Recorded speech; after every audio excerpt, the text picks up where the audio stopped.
Em nome do presidente Wagner Gasparim, desejamos boas-vindas a todos os participantes da reunião almoço desta segunda-feira, dia 15 de abril, quando temos como palestrante o advogado Vinícius Boeira, que vai falar sobre o tema proteção patrimonial, planejamento empresarial, sucessório e familiar. Nós saudamos o representante da Prefeitura de Caxias do Sul, o secretário do Desenvolvimento Econômico, Trabalho e Emprego, Emílio Andreasa. O representante da Câmara de Vereadores de Caxias do Sul, vereador Edson da Rosa. O reitor da Universidade de Caxias do Sul, Evaldo Cunhava. Saudamos também o vice-presidente do Conselho Superior da SIC, Nadir Risse, e o vice-presidente do Conselho Deliberativo da SIC, Remo João Costa. O ex-presidente da entidade, Carlos Raine, os vice-presidentes da entidade, Mauro Bellini, Jane Andreasa e Maristela Tomasi Chiappini, presidentes de sindicatos e entidades de classe ou seus representantes, Davi Ballerini, do Conselho Regional de Administração, Emir José Alves da Silva, da ANERVES, Euclides Sirena, do Banco de Alimentos, Lisete Zamboni, representando o City Lojas, Jane Lorandi, do Simplas, Luiz Raimundo Tomazoni, da Mocov Conservo, Luísa Colombo Dutra, da Microempa, Paulo Poleto, da Fundação Caxias e Reomar Slaviero, do Cimex. Saudamos também a imprensa, senhoras e senhores. As reuniões almoço da SIC têm o patrocínio da Florense, Pioneiros, Sicredi e Universidade de Caxias do Sul. Com o patrocínio do Banrisul, BNDE, Marco Polo, Randon, Rede Caminho do Saber, Selbet e Supermercados Andreasa. Apoio da Evercor e Fortaleza. O projeto Degustar de hoje conta com a presença da vinícola Lovatel. Para registrar este momento, convidamos ao palco para uma foto com o presidente Wagner Gasparim, o representante da vinícola, Jonathan Lovatel.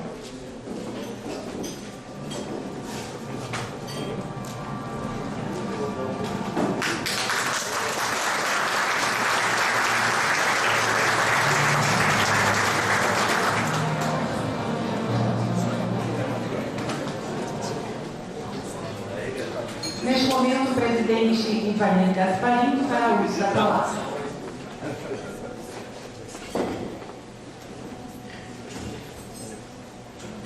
Saúdo nosso palestrante, advogado Vinícius Boeira, secretário do Desenvolvimento Econômico, Trabalho e Emprego, Emílio Andreasa, representando a Câmara de Vereadores de Caxias do Sul, vereador Edson da Rosa, reitor da Universidade de Caxias do Sul, professor Evaldo Cunhava, vice-presidentes e diretores da SIC, senhoras e senhores, queremos saudar a presença do advogado Vinícius Boeira em nossa reunião almoço de hoje, que vai tratar de um tema bastante importante.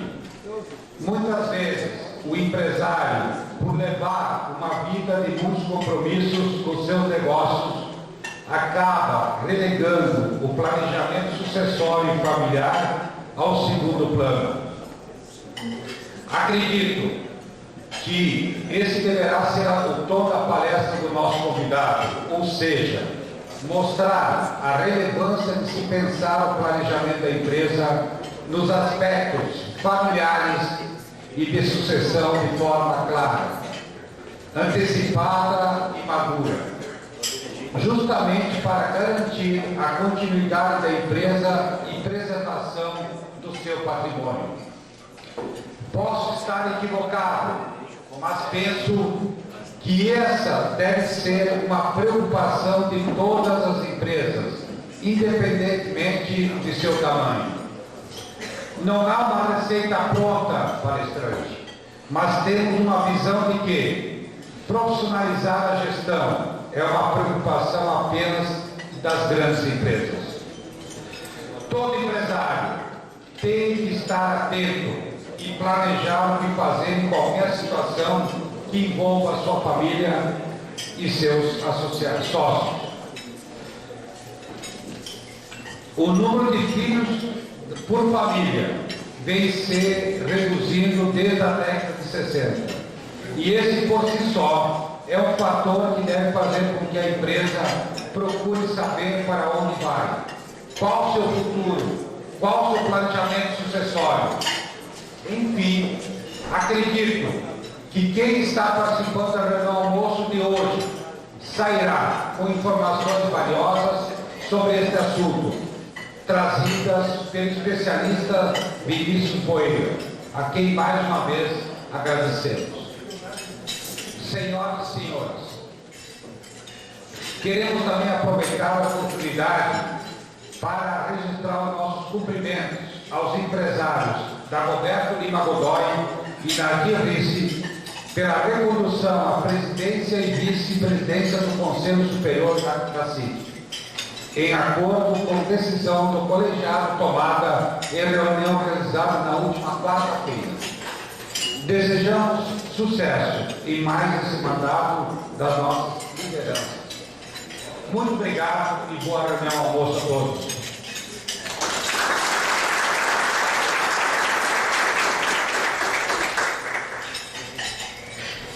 Senhoras e senhores, a SIC possui uma parceria com o Círculo Operário Caxiim, fornecendo descontos para as empresas associadas à entidade em planos de saúde, odontológico, convênio farmácia e mais. Nessa parceria, quem ganha é a sua empresa. Informe-se com a área comercial da SIC. A próxima reunião ao almoço, no dia 22 de abril, terá como palestrante o presidente da Sociedade de Engenharia do Estado do Rio Grande do Sul, Luiz Roberto Ponte, que falará sobre as propostas para o Rio Grande do Sul superar a crise, promover o desenvolvimento e erradicar a miséria. Senhoras e senhores, Vinícius Boeira é advogado, atuante na defesa de empresas nos ramos do direito empresarial, tributário, administrativo e societário, com expertise em proteção patrimonial. Desde 2005 é partner do escritório de advocacia Vinícius Boeira, consultoria jurídica empresarial, conserve-se. Passamos a palavra ao advogado Vinícius Boeira.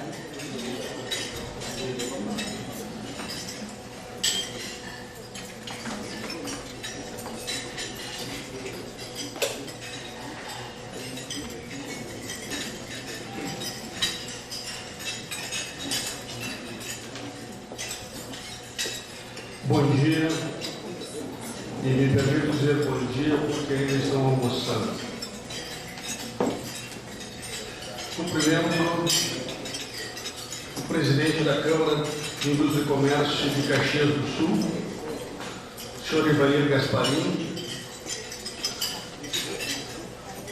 de uma entidade que é, se não a maior, é uma das maiores entidades de representação do empresariado do Rio Grande do Sul, que, se eu não me engano, completará 118 anos agora em julho. E isso é uma grande honra estar presente no encontro tão produtivo quanto este. Cumprimento o representante da Prefeitura de Caxias do Sul, secretário de Desenvolvimento Econômico, Trabalho e Emprego, Emílio Andreasa. Cumprimento o representante da Câmara de Vereadores de Caxias do Sul, Edson da Rosa. Cumprimento o reitor da Universidade de Caxias do Sul, uma universidade tão importante no desenvolvimento regional e que merece os cumprimentos e as reverências de todos nós, pela importância que traz para a economia local. Reitor Evaldo Cunhado. Cumprimento a todos os líderes empresariais, aos presidentes e diretores de sindicatos, e cumprimento também os senhores e senhoras que são empresários e que carregam o Brasil e o mundo nas costas. Como dizia Ayn Rand, são os atlas, os deuses que carregam o mundo pelo seu trabalho e pelo seu esforço diário. É uma honra muito grande poder conversar com tão distinta plateia. É uma honra muito grande estar aqui em Caxias. Estávamos conversando agora há pouco a admiração que eu tenho por Caxias do Sul. Eu sempre digo aos meus amigos que Caxias do Sul é uma mini São Paulo, porque tem uma economia pujante, um empresariado dinâmico que faz com que a economia desta região seja um exemplo para o Brasil e para o mundo. Eu quero cumprimentar também aqui um amigo, ex-colega de mestrado, que é o Adriano Taca, que veio nos prestigiar e que hoje é diretor de pós-graduação da Faculdade da Serra Gaúcha. Alguns aqui já têm algum relacionamento anterior, mas peço permissão, antes de iniciar nossa conversa, para me apresentar. Eu sou Vinícius Marques Boeira, sou advogado de Porto Alegre, sou sócio do escritório Vinícius Boeira Consultoria Jurídica e Empresarial. Nosso escritório trabalha no sistema Full Service, que é um sistema que objetiva atender às necessidades das empresas em todas as suas complexidades.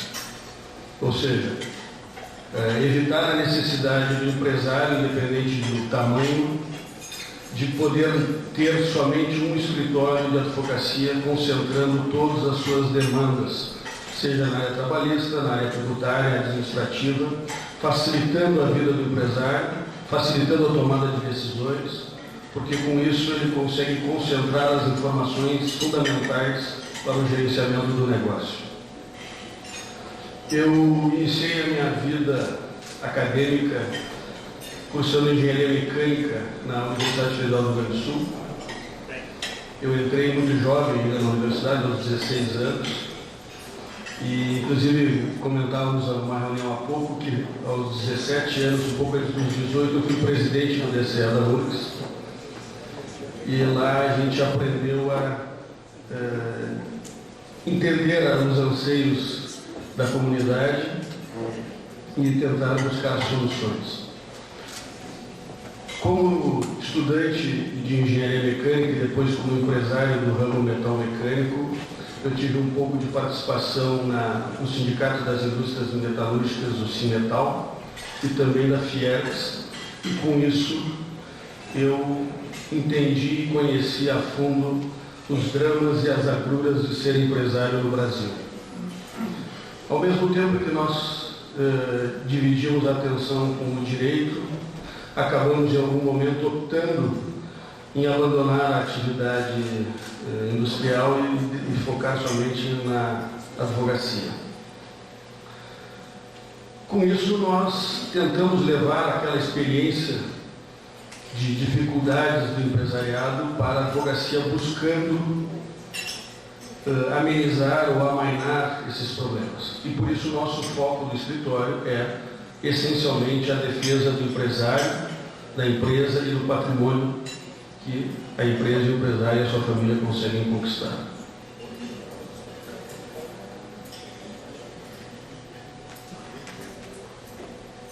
Nós vamos falar hoje de um assunto que eu acredito que seja muito caro a todos nós, que é a proteção patrimonial. É o planejamento empresarial, sucessório e familiar. No mundo empresarial, existem diversas dúvidas que assolam o imaginário do empresariado.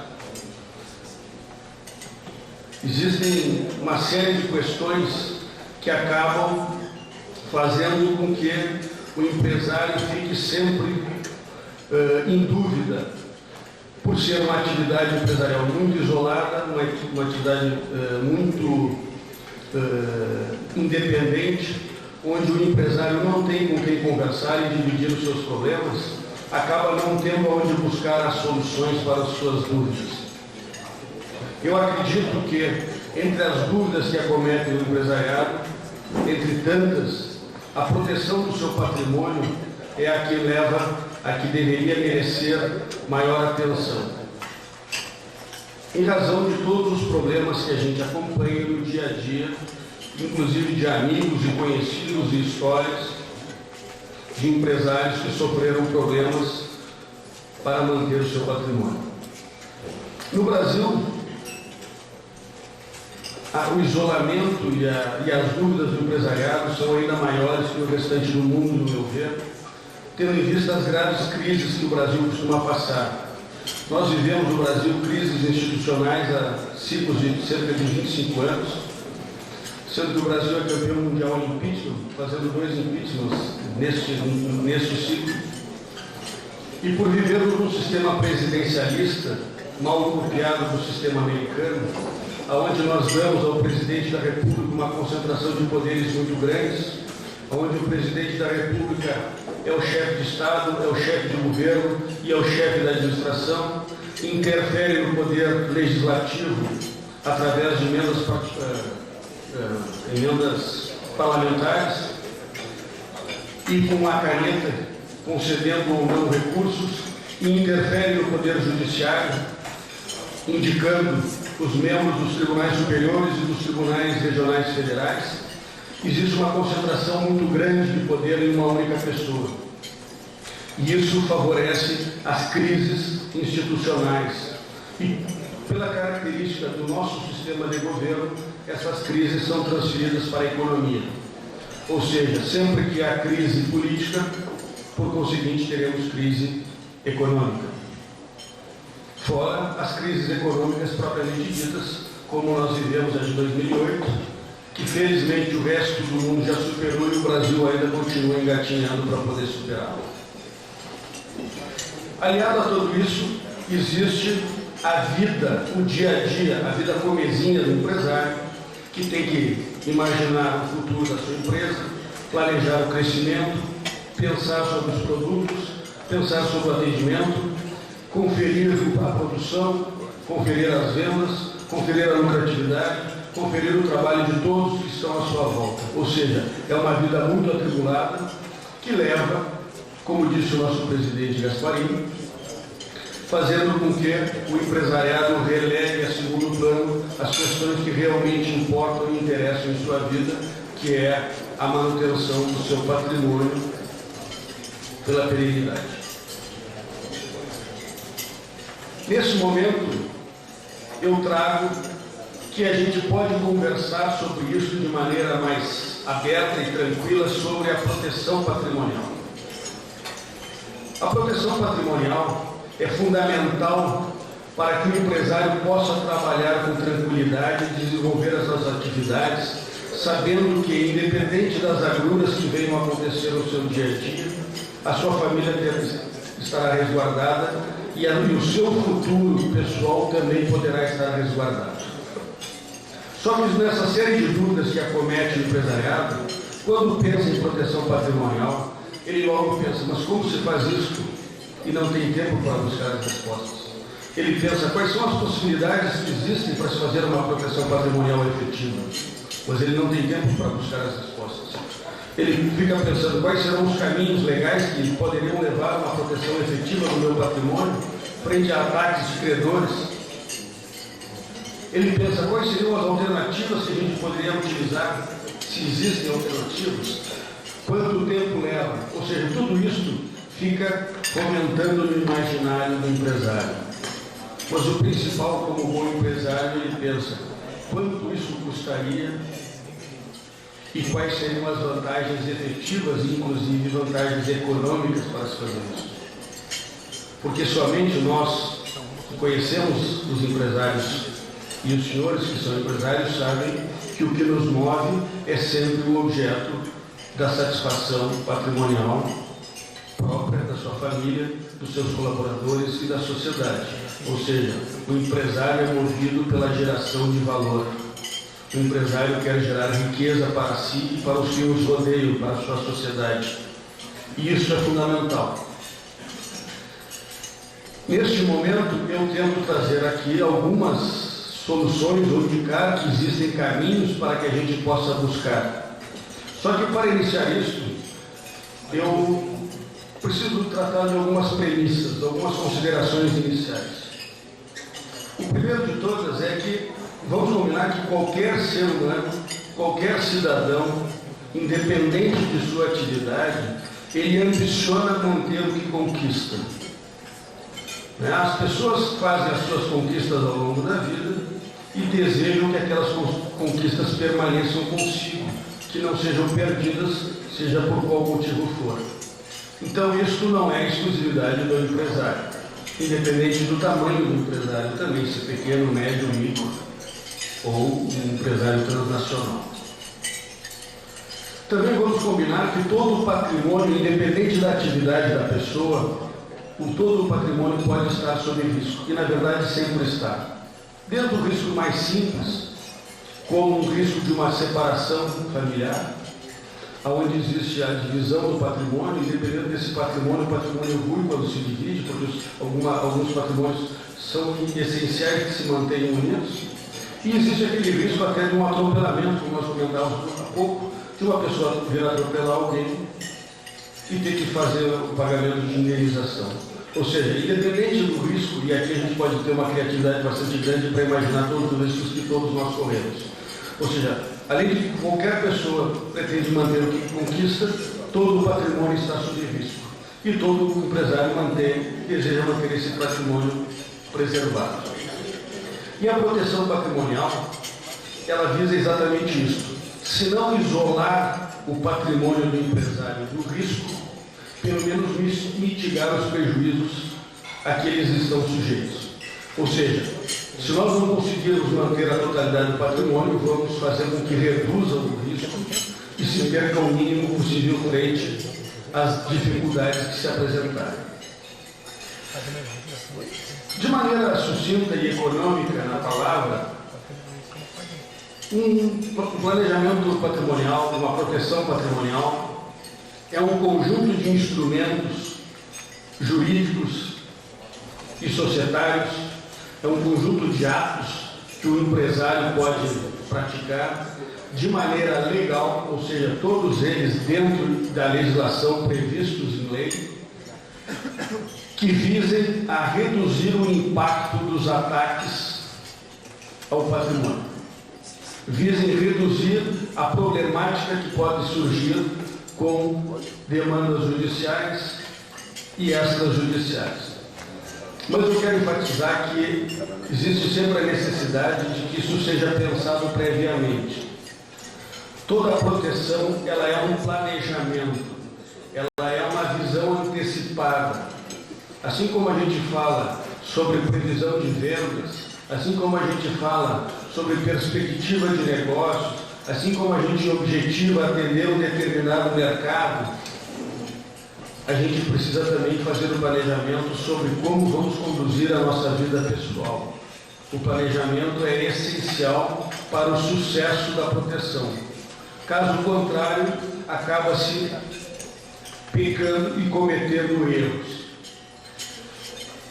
Também vamos combinar que quando se fala em proteção patrimonial, e normalmente a gente pensa que isso se aplica somente a grandes patrimônios, a grandes empresas, e isto não é verdade. A proteção patrimonial pode ser aplicada para grandes empresários e grandes negócios, mas não somente para esses, porque, como eu costumo dizer, o patrimônio de uma pessoa representa a luta de uma vida. Independente da pessoa ter amealhado 1 ou 100 imóveis, ou 1000 imóveis, este patrimônio foi o resultado de um trabalho árduo, dioturno, acordando cedo, suando, se preocupando, trabalhando duramente para conquistá-lo. Então, o patrimônio, muitas vezes, pequeno, representa muito mais dor e sacrifício para alguém do que um grande patrimônio. Então, quando eu falo em proteção patrimonial, eu espero estar falando aos grandes empresários e aos grandes empreendedores, mas eu também quero falar aos médios empresários, aos pequenos empresários, aos produtores rurais e, inclusive, aos profissionais liberais, a médicos, engenheiros, qualquer pessoa que tenha o seu patrimônio e que deseje mantê-lo preservado. Então, a conversa que nós temos hoje não é focada nos grandes negócios. Também quero abordar como premissa o que não é proteção patrimonial. Proteção patrimonial não é algo ilegal. Não é o objetivo de cumprir com credores, descumprir com credores. Não é o interesse de não pagar a quem se deve, a quem se está obrigado.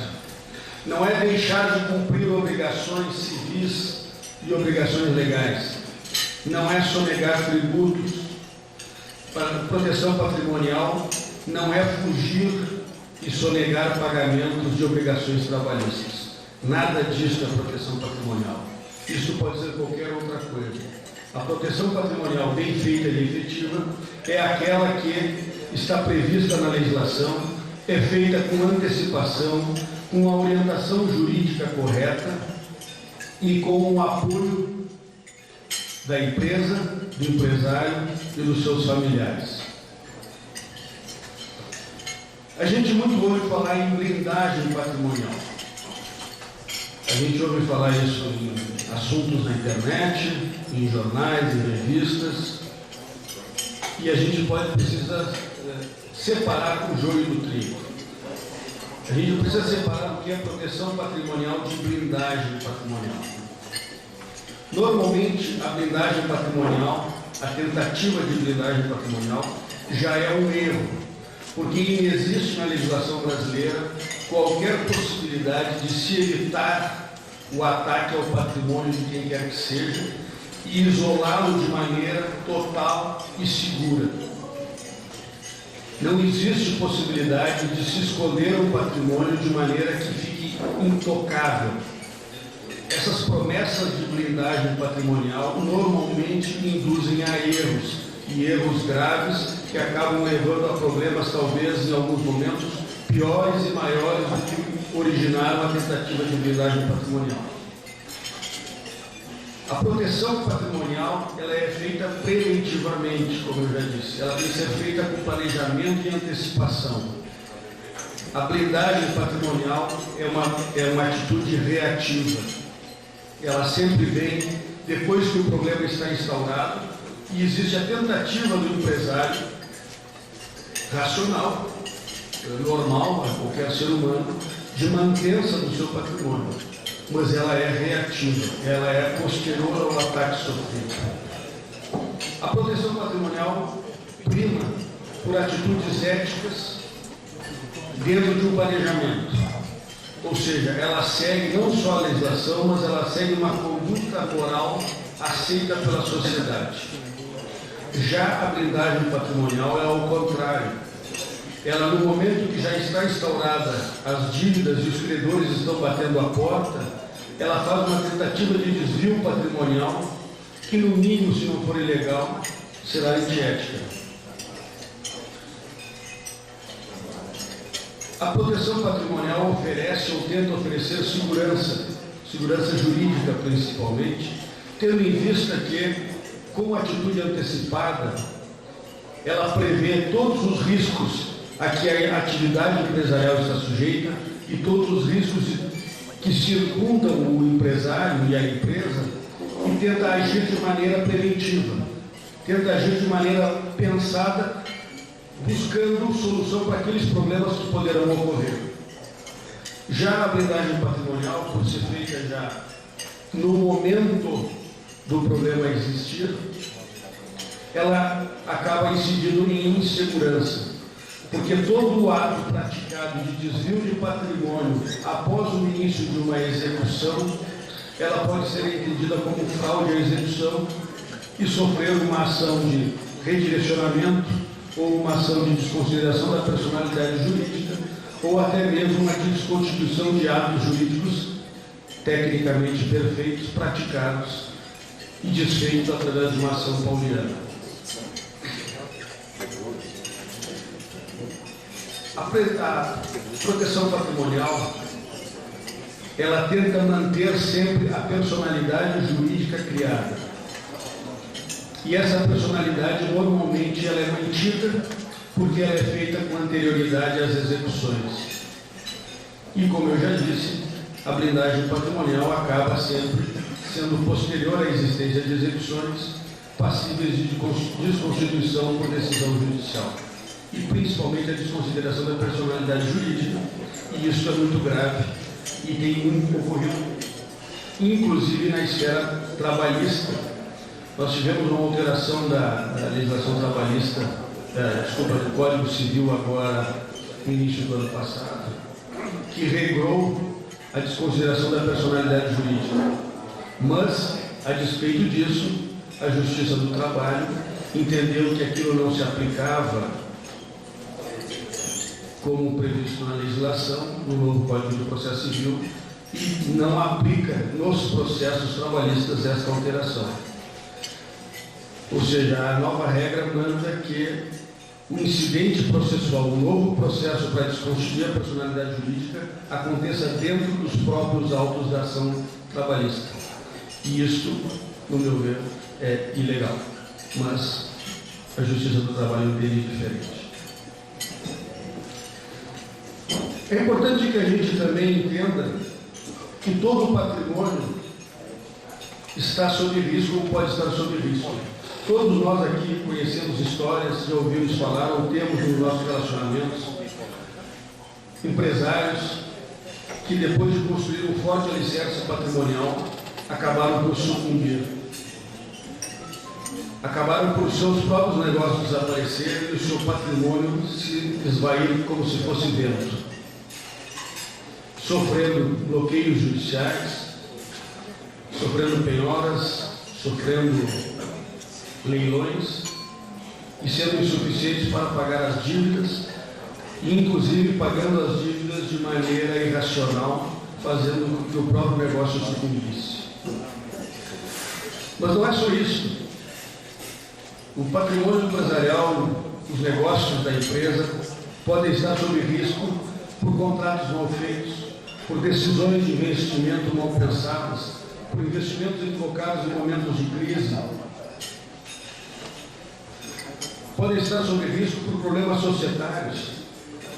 Todo negócio, toda empresa surge normalmente, quase que todas surgiram, por associação de amigos, pessoas que se davam bem, tinham um objetivo comum, que buscavam o seu crescimento e buscavam explorar algum mercado, que vislumbravam uma possibilidade de lucro. Mas isso não pode mudar ao longo do tempo.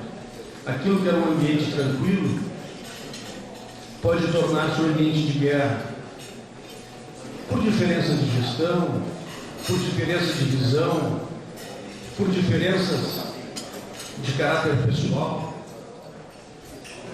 até por questões comezinhas. Ou seja, a própria sociedade que se tornou virtuosa num determinado momento pode se tornar um risco à própria empresa e ao patrimônio que ela constituiu e ao patrimônio dos sócios. E aí é que nós vemos a importância e a necessidade de a gente pensar com antecipação sobre a proteção patrimonial. A proteção patrimonial, como já dissemos, ela vem de maneira antecipada. Ela é, na verdade, um conjunto de mecanismos jurídicos e administrativos que têm que ser tomados e pensados concatenadamente, isolados ou em grupo, de maneira que os bens fiquem a salvo de possíveis ataques. Mas também a proteção patrimonial ela visa a economia com redução de honorários, tanto de advogados quanto de peritos, redução de custos judiciais, redução de emolumentos, redução de tributos. Por que isso? Porque vamos imaginar um exemplo. Quando uma pessoa vem a falecer, tem que se abrir um processo de inventário, e esse processo, segundo a OAB, indica 20% será o valor dos honorários advocatícios. Se houver demandas litígio entre os herdeiros, poderá haver necessidade de perícias, e essas perícias terão um custo. Depois nós teremos os impostos incidentes, que no caso seria o imposto ITCMD, o imposto estadual, que atualmente pode atingir até 6%. Se o empresário faz a proteção patrimonial e o planejamento sucessório, ele pode constituir holding, colocando seus bens no nome de uma empresa e distribuir essas cotas da sociedade entre os seus herdeiros de maneira antecipada. E com isso ele se isenta do pagamento das custas, dos emolumentos e dos honorários, além dos tributos. Então eu vejo como uma maneira inteligente e econômica de se fazer o uso de estratégia de proteção patrimonial e planejamento sucessório. Também pode ser utilizado como forma de governança corporativa, porque a utilização de sistemas de proteção facilitam a gestão do negócio, evitam a interferência de terceiros, evitam desavença entre sócios e evitam uma série de problemas do dia a dia da empresa quando existem a interferência de herdeiros e sucessores. Mas o principal que a gente precisa entender é que a proteção patrimonial não é colocar os seus bens, os seus valores e os seus recursos e as empresas em nome de laranjas. Não é cometer fraudes, não é deixar de pagar credores, não é deixar de pagar fisco, nem obrigações trabalhistas. Não é nada disso. É bem ao contrário disso. É uma forma de mantermos uma estratégia de cumprimento de obrigações de maneira racional e lógica. Os motivos para a gente fazer uso do sistema de proteção patrimonial são inúmeros. E o principal deles, eu vejo, é que na legislação brasileira, como forma de estímulo ao empreendedorismo, existe a limitação da responsabilidade dos sócios sobre as responsabilidades da empresa. A responsabilização do sócio, via de regra, se dá pelo capital social da empresa. Ou seja, quando a empresa é aberta, os sócios, os empreendedores estabelecem o valor de capital social e a responsabilidade dos sócios fica limitado àquele capital que foi colocado como capital social. Isso vale para o uso de empresas, sociedades limitadas, que a gente conhece como a sigla LTDA, serve para sociedades anônimas, abertas ou fechadas, e serve inclusive para essa inovação da legislação brasileira, que é a EIRES ou EIRES. Até nisso ainda reside uma discussão de tão nova que é que as pessoas, alguns chamam de EIRES e outros de EIRES. Mas como é? A limitação da responsabilidade é muito importante. No momento em que se constitui um capital social, é aquele capital que o empreendedor está disposto a arriscar naquele empreendimento. Ele não deseja que a responsabilidade econômica ultrapasse aquele valor que ele se dispôs a investir e atinja a totalidade dos seus bens.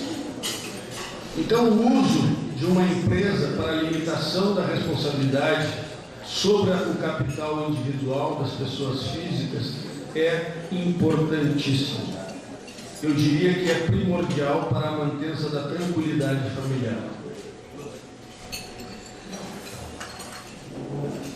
A proteção patrimonial é um planejamento empresarial, sucessório e familiar.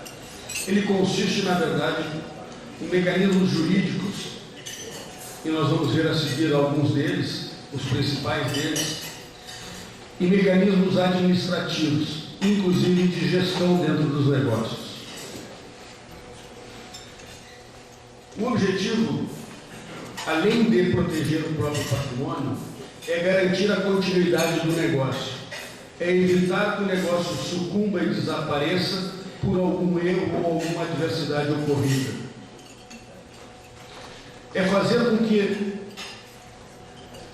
é fazer com que não ultrapasse a responsabilização sobre todos os bens do empresário e fique limitado aos bens que ele se dispôs a investir.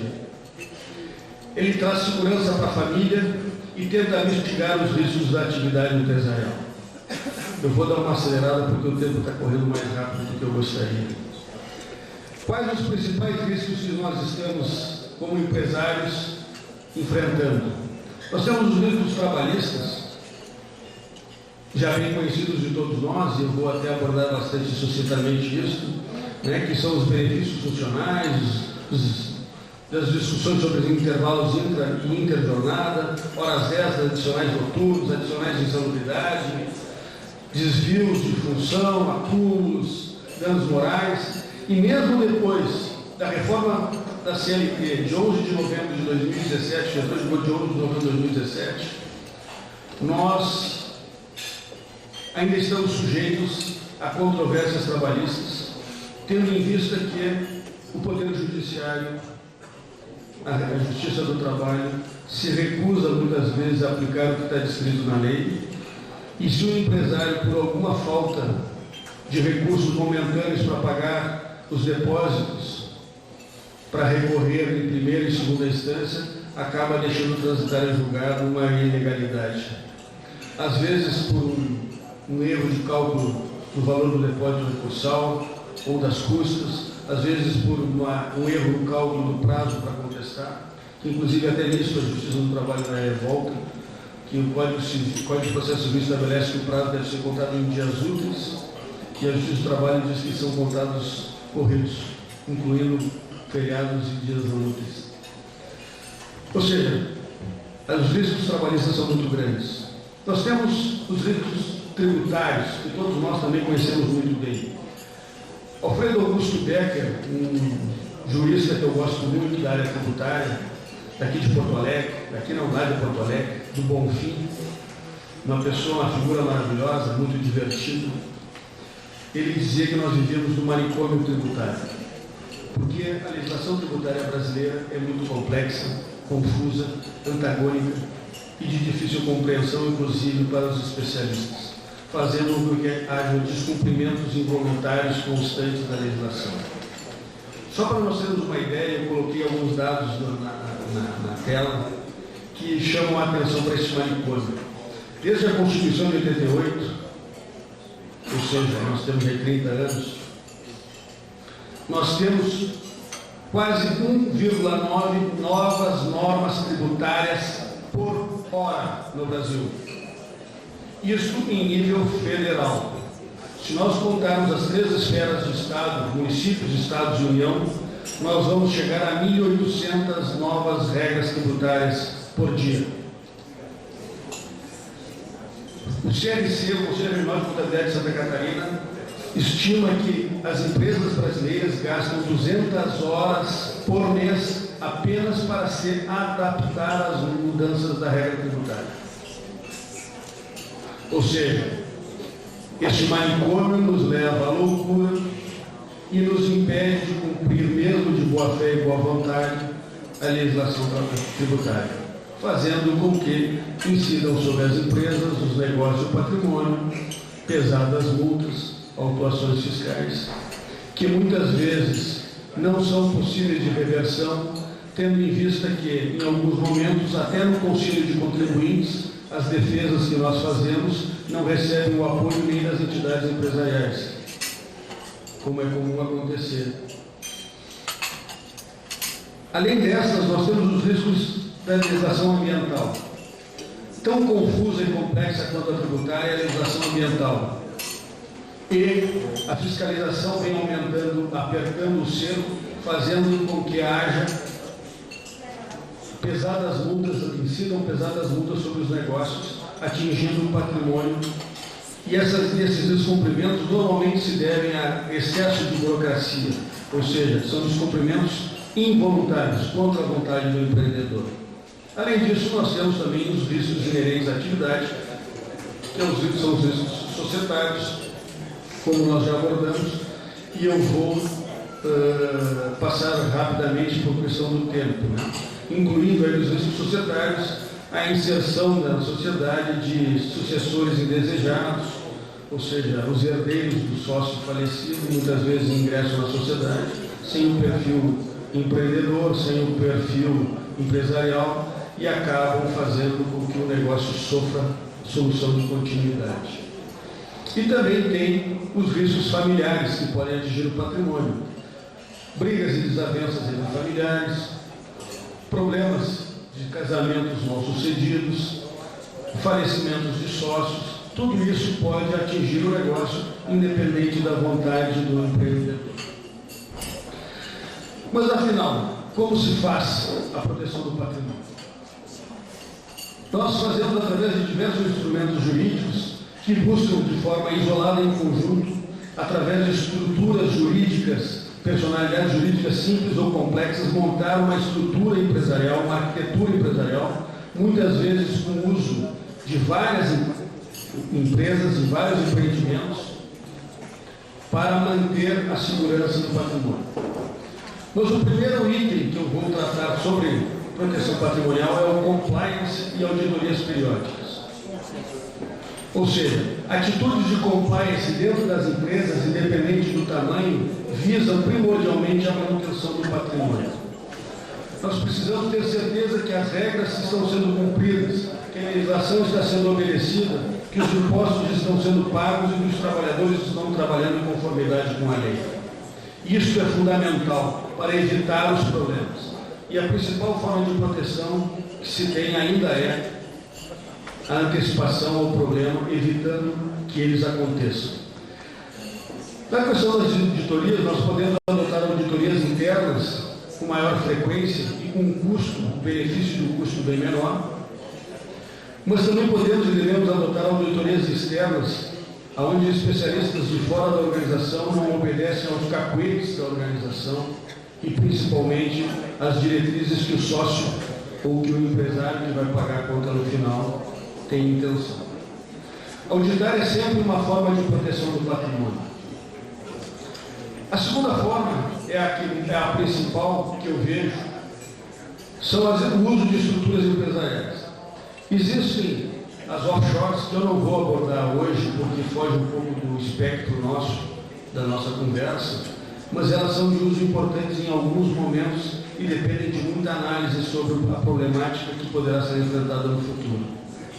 Mas o principal é, vamos conhecer um pouco das estruturas empresariais. Existem as firmas individuais, que todo mundo conhece, e eu vou passar bem rápido, elas são bem tradicionais, muito antigas, e são uma forma de empreender onde a própria pessoa toma um CNPJ e inclusive existe um debate jurídico se aquilo existe, se nessa figura jurídica existe uma personalidade jurídica independente.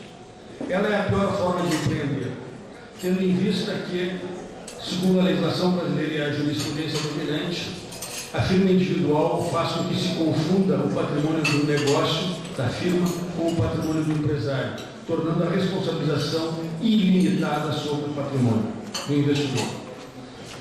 Assim, é uma forma rápida de se constituir um negócio, mas muito desaconselhável, tendo em vista os riscos que são envolvidos.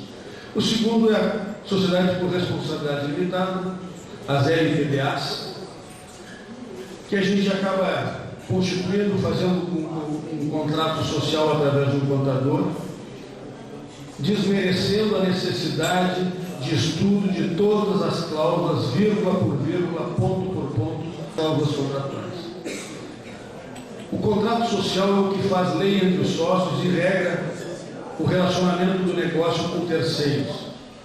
Ela pode estabelecer regras que protejam os sócios e o seu patrimônio e podem esquecer de estabelecer essas regras, fazendo com que os sócios e os seus patrimônios fiquem vulneráveis a ataques de credores.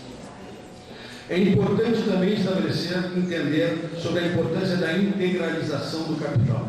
O capital social, ele pode ser integralizado através de recursos monetários, bens móveis e bens imóveis. Ele pode ser feito de plano, de pronto, ou ele pode ser a prazo, que normalmente se coloca a integralizar no contrato social. O capital social integralizado é aquele que foi colocado totalmente disponível no negócio já na arrancada. E isso faz com que a responsabilidade do sócio, não havendo desvio de finalidade, desvio de função, abuso de direito, abuso de poder, a responsabilização do sócio seja limitada exatamente àquele capital que ele colocou à disposição da sociedade. No momento em que, e a responsabilização de cada sócio fica limitada à sua quantidade de cotas sociais. No momento em que o capital fica a integralizar, todos os sócios ficam responsáveis solidariamente à integralização do capital e, quiçá, ficam responsáveis ilimitadamente com o seu patrimônio.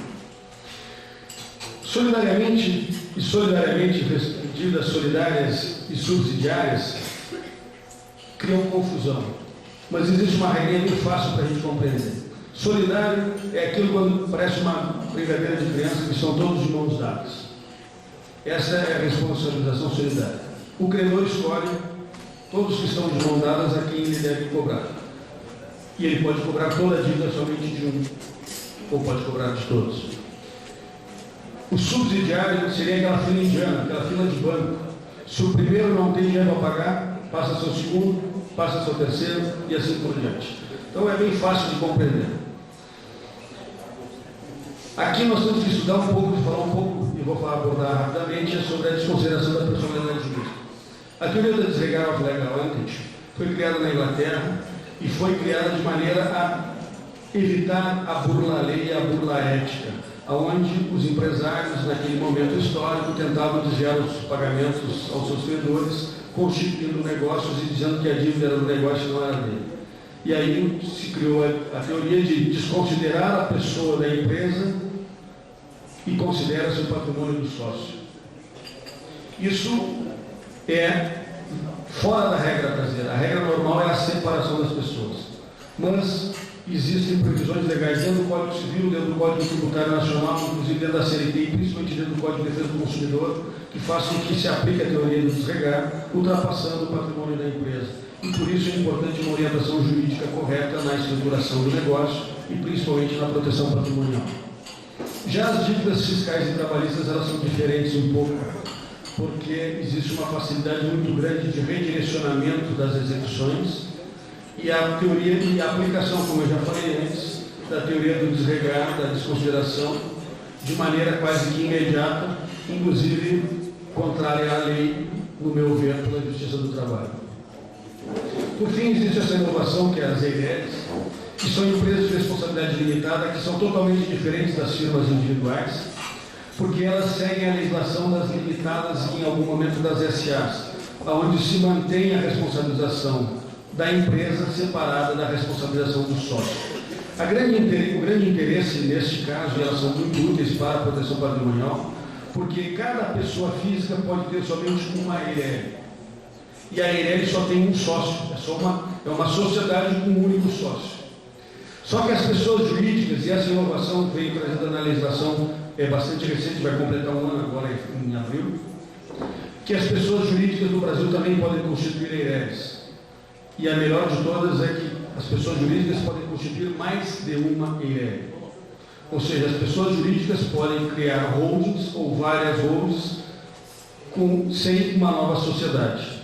Somente entre elas, e também pode-se fazer aquelas estruturações, aquelas arquiteturas onde os filhos do empreendedor criam EIRELs, as EIRELs criam uma sociedade, essa sociedade cria outra EIREL, e essa EIREL cria sociedades, e assim vai montando uma arquitetura de empresas de forma que a gente consegue fazer com que o escudo de proteção ao patrimônio seja realmente efetivo.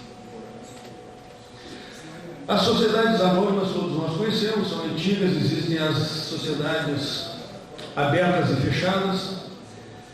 Na proteção patrimonial, nós indicamos sempre o uso de sociedades anônimas fechadas para manter as ações dentro de um circuito ou familiar ou intranegócio, intra-sociedade. Todas as explicações que podem se dar sobre as sociedades anônimas vinculadas à proteção patrimonial são as mesmas das sociedades limitadas. O estudo de uso de qual forma jurídica, qual tipo jurídico ser utilizado vai depender caso a caso, e aí que a gente orienta, a gente pede que as pessoas que queiram e nós indicamos a todos a fazer a proteção do patrimônio, busquem uma orientação correta para que não se faça, não cometam erros, gastando tempo e recursos que depois serão perdidos. O principal que nós temos que estudar na proteção patrimonial são as holdings. E existem basicamente 8 tipos de holding. A principal forma da holding, o principal interesse da holding é a participação em outras empresas, ou seja, é uma empresa constituída para participar de outras empresas, para deter as cotas ou as ações dessas empresas, exercer o controle, na verdade, exercer o domínio de uma sociedade sobre outra. Elas podem ser principais ou acessórias. Nesta arquitetura que nós dissemos, a principal é aquela onde origina tudo, e as acessórias são aquelas que acabam detendo o patrimônio ao longo da cadeia. A primeira que nós vamos tratar é a sociedade holding pura, dita pura, que ela é uma sociedade que tem a única função de participar no capital das outras sociedades. Ela tem a função somente de gerenciar as empresas controladas, uma ou outras empresas.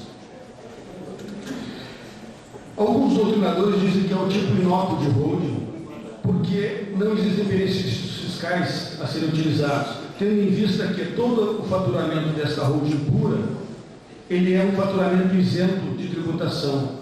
Então se utiliza faturamento não tributável para pagar despesas dedutíveis.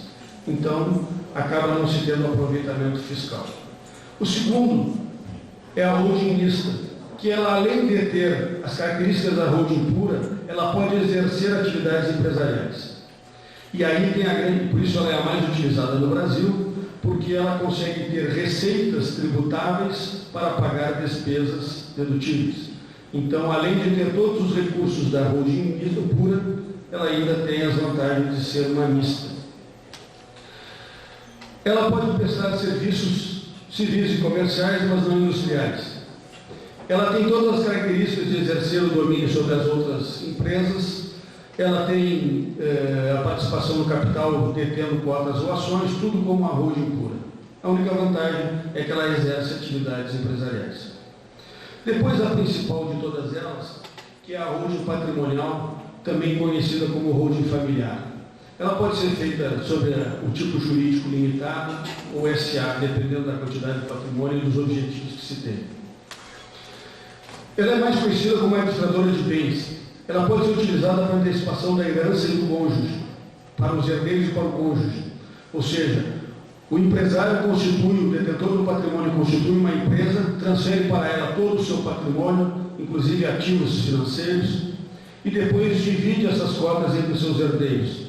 E de maneira racional, podendo incluir, inclusive, a divisão, respeitando a legítima, para pessoas que não estão incluídas na cadeia sucessória, destinando para uma parte do patrimônio alguém que ela deseja por algum motivo. Ou seja, ainda em vida existe um planejamento do detentor da massa de destinação do seu patrimônio conforme a sua vontade, evitando despesas com advogados, custas judiciais, emolumentos, taxas e ainda mais aquela desavença familiar que normalmente ocorre quando existe uma ação de sucessão pessoal. Essas cotas que são doadas ou alienadas ou vendidas aos sucessores, elas podem ser gravadas com algumas características. A principal delas é o usufruto, ou seja, o detentor inicial do patrimônio doa as suas cotas, não tem mais patrimônio nenhum, mas ele tem um usufruto vitalício daquelas cotas. Então, enquanto ele for vivo, ele faz uso e fruto bem como quiser. Também podem ser gravadas as cotas com cláusulas de impenhorabilidade, para que aquele herdeiro meio moderninho não queime as suas cotas e não rasgue o dinheiro que foi tão dificilmente conquistado pelos seus pais. Também pode haver a cláusula de reversão, ou seja, com algumas cláusulas diante de um ato que o detentor inicial do patrimônio discorde, essas cláusulas podem ser revertidas novamente à sua titularidade. Também pode haver cláusulas de inalienabilidade, para que não sejam vendidas, e incomunicabilidade, ou seja, no diante do casamento, de um herdeiro, aquelas cotas não se misturem ao patrimônio do casal. Também esse tipo de holding serve para facilitar a gestão e geração de benefícios fiscais, como nas holdings mistas. Depois nós temos a holding administrativa, que ela é constituída com o fim de aperfeiçoar e otimizar o controle empresarial. Ela faz a gestão do capital social, ela substitui legalmente os sócios pessoas físicas dentro da sociedade, fazendo com que aqueles sócios não tenham mais patrimônio, fazendo com isso uma proteção do nome e do CPF dos sócios. E também serve muito para evitar a interferência de terceiros dentro da gestão do negócio. É muito útil, principalmente neste último item, de defender a condução do negócio isento da interferência de terceiros. Existe a holding de controle, que é constituída com o objeto social de deter o controle societário sobre uma ou mais sociedades, garantindo sempre a administração do próprio negócio, sem a participação de terceiros, muito semelhante à holding anterior. Esse tipo de holding é muito utilizado quando a empresa é grande, existe um grande número de sucessores, esses sucessores têm casamentos conturbados, e aí se evita a interferência dos cônjuges na gestão do negócio. Existe a holding de participação, que é uma sociedade muito semelhante à anterior, mas normalmente é utilizada para administrar cotas menores dentro das empresas, ou seja, a participação minoritária, quando não se tem interesse em se envolver diretamente na administração do negócio, se constitui essa holding de participação e ela faz a gestão de forma unificada, centralizada, e facilita a gestão do negócio. Depois nós temos a holding setorial, que é muito importante para a garantia do patrimônio, para a proteção patrimonial, que é a segregação do negócio em algumas holdings de acordo com o ramo de atividade daquela empresa. Ou seja, se a empresa trata de produção de gêneros alimentícios, ela está sujeita a uma série de regramentos específicos, tributação específicas e autorizações específicas, como da Anvisa, por exemplo, que outras áreas da atividade empresarial não estão sujeitas, como a área de transportes. Então a gente sugere que se crie uma holding setorial para a área de geração de produção de alimentos, e a outra para a produção de produtos químicos, a outra para transportes, e assim se faz uma especificidade de administração, fazendo com que aumente a rentabilidade e não se perca horas na administração, não se faça pagamentos indevidos de tributos, e se tenha uma gestão mais profícua. E por fim existe a holding derivada. A holding derivada é aquela holding que se torna holding depois de um outro empreendimento existente. Se a família tem uma empresa com um grande patrimônio, principalmente de imóveis, algumas vezes pode se tornar vantajoso transformar esta empresa numa holding e tratar de criar um novo negócio para fazer a gestão, a produção ou o gerenciamento. Por que isso? Porque se evita a transferência de patrimônio entre empresas tendo custos elevados dessa transição. O grande problema da holding derivada é que ela herda todos os problemas tributários, todos os problemas trabalhistas, todos os problemas comerciais, todos os problemas consumeristas que a holding, que a empresa originária tinha. Então tem que se fazer uma avaliação muito detalhada para se escolher quais são as melhores atitudes a tomar e como se montará esta arquitetura empresarial. Um outro item de proteção patrimonial é um item que a gente não gosta de falar, que é sobre falências concordadas. Desculpa, agora mudou, recuperação judicial. Mas a gente precisa tratar. Por quê? Porque é uma medida extrema, mas muitas vezes pode ser vantajosa. Primeiro porque na recuperação judicial existe um alongamento do pagamento das dívidas e o principal, existe a concentração na justiça comum das dívidas trabalhistas, já evitando o problema da responsabilização. É aquele respingo das reclamatórias trabalhistas no patrimônio dos sócios, sem a necessidade de um processo independente de desconsideração da personalidade jurídica. Então a recuperação judicial em alguns momentos pode ser muito útil e a falência também. Até porque quando se faz a venda, a alienação do negócio, o comprador não herda aqueles problemas existentes, evitando a sucessão. E isto é muito válido. Também temos como planejamento, como proteção patrimonial, o planejamento sucessório. Como a gente já disse, a gente faz a transferência dos bens do proprietário, fazendo com que diminuam os conflitos familiares depois do falecimento do proprietário.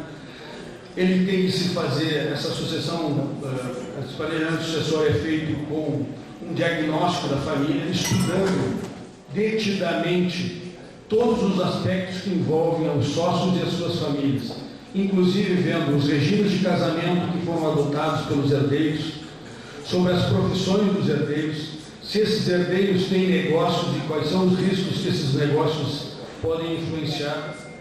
Ou seja, se faz toda uma análise, inclusive analisando o patrimônio entre imóveis, móveis, ativos financeiros, para que o planejamento tenha sucesso e efetividade e alcance não só a proteção do patrimônio, mas principalmente que reduza na administração e ao final na distribuição os custos com impostos, taxas, honorários e tudo mais.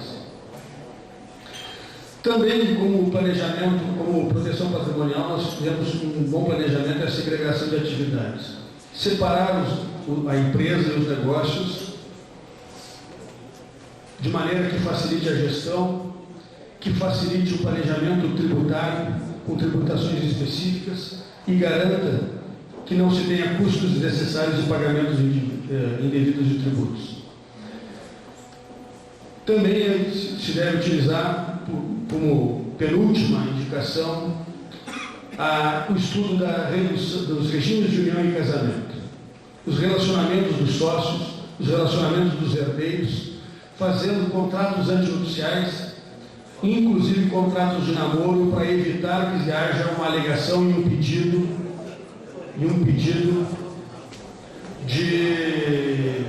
um pleito de união estável com divisão de patrimônio.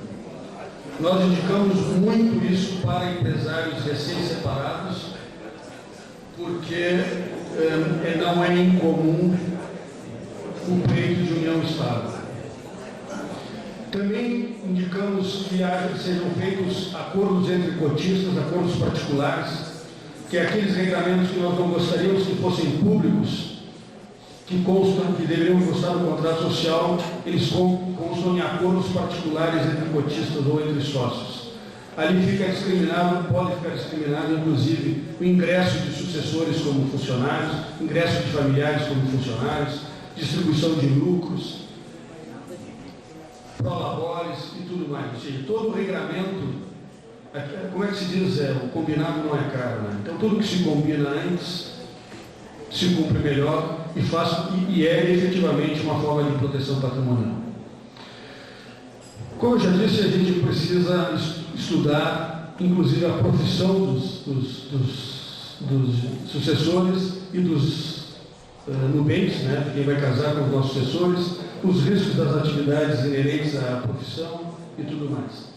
E, por fim, como última forma de proteção patrimonial, nós indicamos o uso de seguros, como todos nós sabemos, isso é corriqueiro, que o seguro é uma bela forma de proteção aos riscos da atividade econômica, mas também existem a questão dos seguros de vida resgatáveis.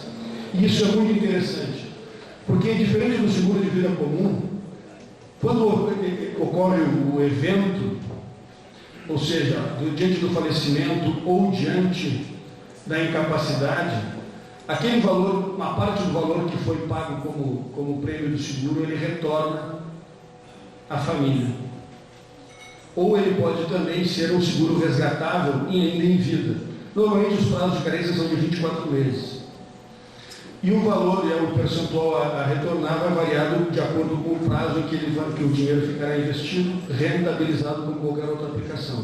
A grande vantagem disso é que, no momento em que se faz esse contrato que garante o investidor, aquele valor deixa de integrar o seu patrimônio e passa a integrar o patrimônio da seguradora. Então os credores não têm mais como atacar aquele valor, porque não pertence mais ao empresário.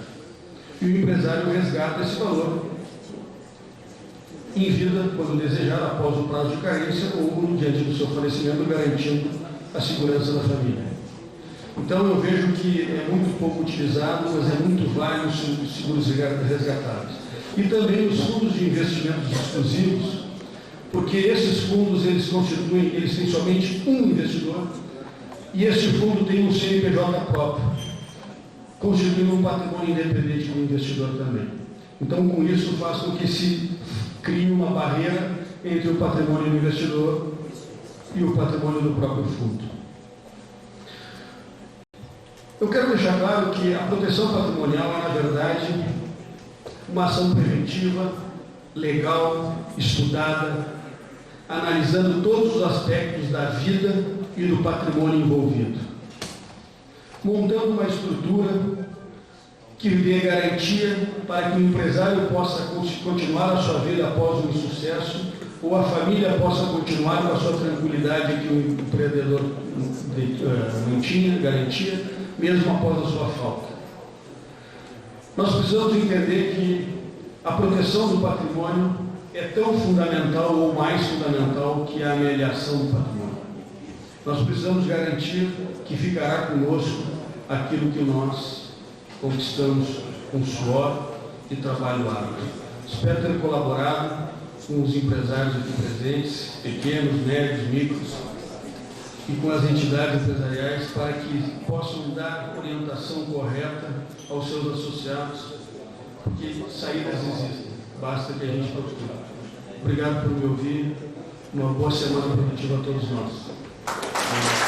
Obrigado, Vinícius Boeira. Temos duas colocações ao microfone, eu pediria que já os dois fizessem a colocação, que é o diretor jurídico Ézio Salles e logo depois o Guilherme Cedê, nosso diretor também, ao microfone, os dois fariam as colocações e já teria uma resposta e as considerações finais. Ézio. Boa tarde, doutor Vinícius. Parabéns pela sua apresentação. Eu anotei aqui alguns detalhes a pedido do nosso presidente aí para esclarecimento das nossas associadas. Eu pediria que o palestrante esclarecesse um pouquinho mais sobre o regime de bens de casamento, separação total e parcial, efeitos empresarial. Essa seria a primeira. A segunda é a questão de que, como se sabe, no regime da comunhão parcial de bens, os frutos se comunicam e os lucros de uma empresa podem ser considerados frutos. Então, o que ocorre é que empresários que têm filhos ou filhas casados por esse regime e que muitas vezes não distribui a totalidade dos lucros, distribui 20% e reaplica 80%. E aí, estamos tendo uma problemática hoje do entendimento de que esse dinheiro reaplicado, que deveria ser distribuído, ele passa a fazer com que aquele genro, aquela nora que não faz parte da família, acabe se tornando um sócio oculto no momento da separação, no momento de um falecimento. A terceira pergunta, acho que eu posso fazer todas, né? Seria sobre o objeto social das empresas.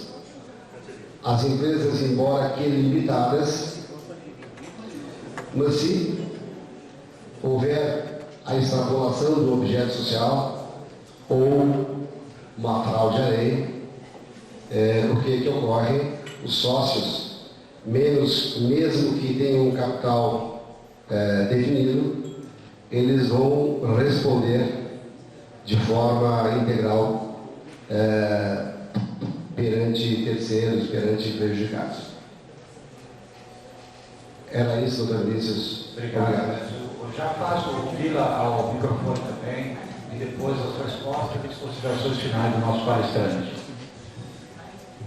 Alô, bom dia, presidente, colegas empresários, aos palestrantes.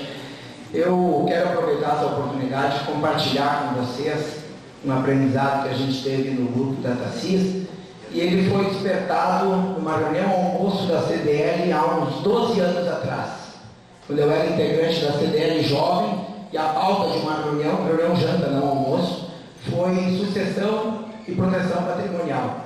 E eu vejo esse tema voltar a casa, o que é muito bom, porque assim que está induzindo, está sinalizando aos seus associados uma forma de proteção patrimonial legal. Então eu vou compartilhar brevemente com vocês o que nós fizemos no grupo DataSys, né, e por que a gente faz propaganda da proteção patrimonial. Eu sou empresário, filho de empresário e neto de empresário. Ou seja, como 95% das empresas brasileiras, nós somos uma empresa familiar. O meu avô teve 7 filhos e os 7 filhos ao todo tiveram 13 netos.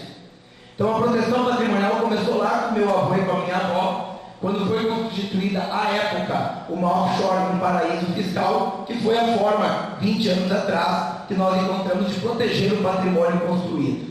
Depois evoluiu e avançamos na legislação brasileira e entendemos que a forma não é offshore, paraíso fiscal, e sim holding patrimonial. Então, compartilhando com os colegas que ainda não fizeram esse tema de casa, ou que pensam que é algo futuro, hoje o grupo DataSys tem uma holding patrimonial, chamada Miss Holding. Quem é Miss Holding? Mário e Isabel Sebem, que no caso meu pai e minha mãe são os nossos presidentes do grupo. E nesta Miss Holding, o Mário e a Isabel são nos proprietários.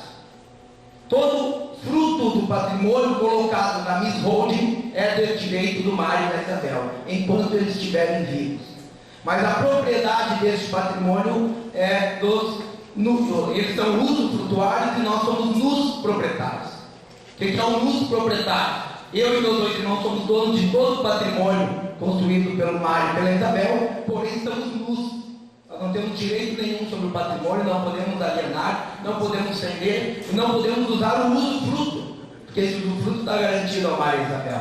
Então façam essa análise, é um assunto extremamente técnico, não queiram fazer sozinho, colegas empresários, contratem consultoria especializada nesse tema, porque só um detalhe que nós aprendemos na nossa consultoria, presidente: todo o patrimônio do Mário e da Isabel que passaram para a Miss Holding foram isentos de ITBI, porque na composição do objeto social da Miss Holding não constava locação de imóveis ou venda de imóveis. Se constasse, incidiria ITBI.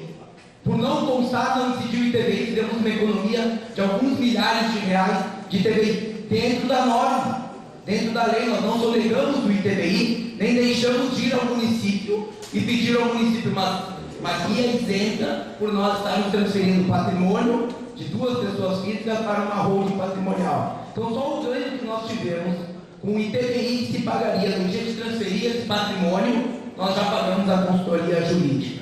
E aí nós também criamos, estou concluindo, uma holding de gestão, onde a gente então estabelece as normas e as formas de gestão das empresas do grupo. Nós separamos patrimônio e separamos gestão de empresas. E lá tem algumas regras, eu vou brincar com uma aqui, porque eu vi que causou bastante alvoroço aqui no contrato de namoro. Nós temos uma regra dentro da holding, que quem da família quiser constituir matrimônio só pode no regime parcial de bens.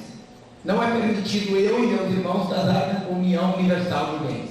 É uma norma da holding para evitar a confusão, embora que o regime parcial também pode gerar, né? Mas tu protege um pouquinho. Então eu sou casado em comunhão parcial, o meu irmão mais velho é casado em comunhão parcial, e o meu irmão mais novo que está noivo, se vier casado, vai casar em comunhão parcial. Ah, mas então tu está te metendo na decisão do teu irmão? Não, ele pode decidir casar com quem ele quiser, mas o regime matrimonial dele já está definido. Tá bom. É comunhão parcial. Então, colegas empresários, é um tema caro, importante e que muitas vezes parece que não faz parte do nosso dia a dia, né? E a gente enfrenta, colegas, o desafio, porque o meu pai é neto de italiano, é filho de italiano. Quando nós fomos esvaziar o imposto de renda da minha mãe e dele, foi bastante confuso, né? Então, compartilhando com vocês, eu recebi uma ligação dizendo: ô Guila, teu pai está louco, ele quer esvaziar meu patrimônio que eu construí em 50 anos, quer passar por uma casa tal de Miss Holding. Mãe, é isso mesmo, estamos protegendo o teu patrimônio. E a convivência familiar, presidente, melhorou 110% entre eu, meus irmãos, minha esposa e meus 2 filhos, a esposa do meu irmão e as 2 filhas dele. Obrigado. Obrigado, Vila. Suas respostas e considerações finais, e pelo silêncio, eu acho que a plateia realmente tocou. Antes de mais nada, desculpa, eu não anotei o seu nome. Guilas. Muito obrigado. Guilas. Bom, Ézio, muito obrigado pela pergunta, pelas perguntas. É uma alegria poder respondê-las e tentar esclarecer mais esta situação. No Brasil nós temos os regimes de bens entre bens, como antes da Constituição de 88 nós tínhamos como regime comum a comunhão universal de bens. Tudo que um e outro antes do casamento possuía passa a se tornar um patrimônio comum. Isso antes de 88 era o regime comum, ou seja, as pessoas iam casar, chegavam no cartório, diziam que iam casar, o regime que era adotado sem perguntar era o regime da comunhão universal de bens. Isso mudou após a Constituição de 88, que adotou como regime comum a comunhão parcial de bens. E existe a separação total de bens também, e existe a separação obrigatória de bens. Ou seja, a comunhão universal é aquela que todo o patrimônio anterior ao casamento e posterior ao casamento constituem uma coisa única, um condomínio único que será partilhado entre o casal quando da separação. Como o patrimônio pertence aos dois, eles não serão herdeiros, eles serão meeiros, ou seja, cada um é dono da metade. Na comunhão parcial, tudo que é anterior ao casamento pertence a cada um que carregou o bem, e o que vem depois do casamento é patrimônio comum. Então, quando há separação, os cônjuges são herdeiros e meeiros. Herdeiros da parte anterior e meeiros daquela parte que conquistaram juntos. E existe o regime da separação obrigatória de bens, em alguns casos especiais, devido à idade ou devido à incapacidade. Ou seja, a lei prevê para que não haja aqueles velhos golpes de casamento por interesse. Não sei se esclareci mais ou menos corretamente. Na verdade, eu tenho uma pergunta. Com essa conclusão, dá para se entender que o regime da separação parcial de bens é melhor do que da separação total? Protegeria mais porque a total, a gente tem um entendimento que protege em vida, mas não na morte. Também tem esse entendimento? Também, como desse entendimento. Então, na escolha de um ou outro, comunhão parcial de bens ou separação total. Então, é sempre melhor optar pela parcial. Comunhão parcial. Então, agora, isso caso a caso, né? Depende do interesse de cada um. Né? A gente, normalmente, quando casa, a gente acredita que aquela união vai ser para sempre, promete um quadro que vai ser na doença e na saúde, na riqueza e na pobreza, então a gente, na verdade, não tem interesse normalmente de separar o patrimônio. Essa previsão se faz exatamente que pode haver um desacordo durante o trajeto, e aí sim que vale a prevenção. Obrigada. A questão da separação dos frutos, e realmente a pergunta do Ézio é bastante pertinente, porque como existe a comunhão dos frutos no regime de comunhão parcial de bens, e os lucros são frutos da empresa, e se os lucros são reinvestidos no negócio, normalmente o são, pelo menos no percentual existente, né? A empresa passaria, em tese, poderia ser alegado em juízo que existe uma participação societária, mesmo que oculta. Como é que a gente tenta desviar isso? Com a criação de holdings, nós inclusive adotamos ali as holdings de controle, as holdings de participação, a gente sempre indica que os empresários não tenham patrimônio nenhum em seus nomes, inclusive as empresas não estejam sob o seu domínio patrimonial.